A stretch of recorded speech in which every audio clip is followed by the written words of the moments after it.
singgung Prof. ini juga berkaitan dengan organisasi tunggal itu kan banyak pihak yang mengkhawatirkan kalau organisasi jamaah itu biasanya tidak terkemas dalam sebuah kemitraan yang harmonis ya. Justru kemudian kejamakan itu dimunculkan karena memang ada rivalitas di situ. Biasanya begitu. Sehingga untuk menyatukan persepsi, menyatukan tujuan daripada organisasi yang seharusnya kalau berkaitan dengan rumah besar perkumpulan para dokter ini kan bagaimana bisa mempunyai satu standar pelayanan dalam menyelamatkan nyawa manusia itu.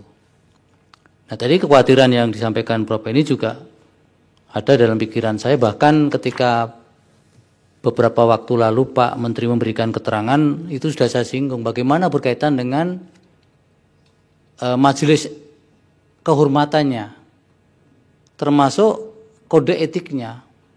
Itu yang setelah saya cermati di jawaban tambahan juga sama sekali tidak menjawab itu.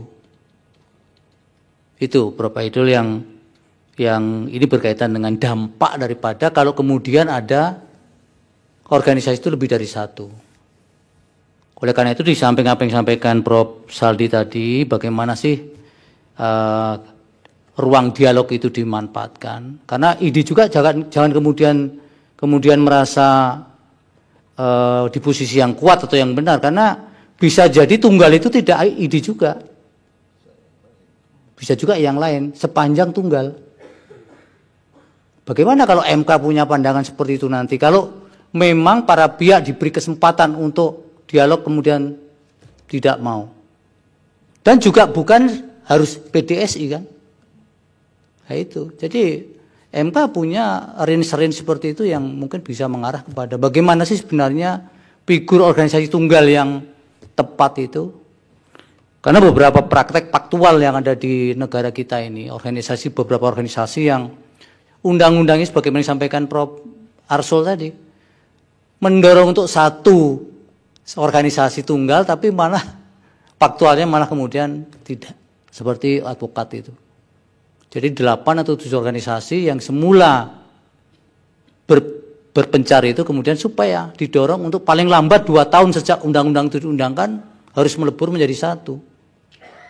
Nah, prakteknya malah sekarang semakin banyak, termasuk yang organisasi yang lain tadi. Itu karena di dalamnya ada rivalitas tadi, bukan kemitraan untuk saling memperkuat kemudian bersinergi untuk mencapai tujuan yang tunggal. Nah, itu yang kemudian kekhawatiran-kekhawatiran itu kalau kemudian muncul ada standar-standar yang tidak tunggal soal majelis kehormatan dan kode etiknya, Prof. Aidul. Nah, kami minta pandangan itu bagaimana kalau ini tetap didorong tunggal, terlepas nanti tunggal itu siapa, apakah PDSI ataukah ID ataukah nama lain, sepanjang itu tunggal. Tapi yang paling krusial adalah bagaimana kemudian mendorong supaya majelis kehormatan dan karena nanti jangan sampai ada dokter-dokter ini dalam menjalankan profesinya mempunyai standar yang ganda. Ketika di sini melanggar kode etik, sudah kemudian kena punishment, diterima di organisasi yang lain. Karena justru yang ada karena rivalitas tadi untuk saling bagaimana mendapatkan anggota sebanyak-banyaknya. Itu dari saya tambahnya, tapi silakan.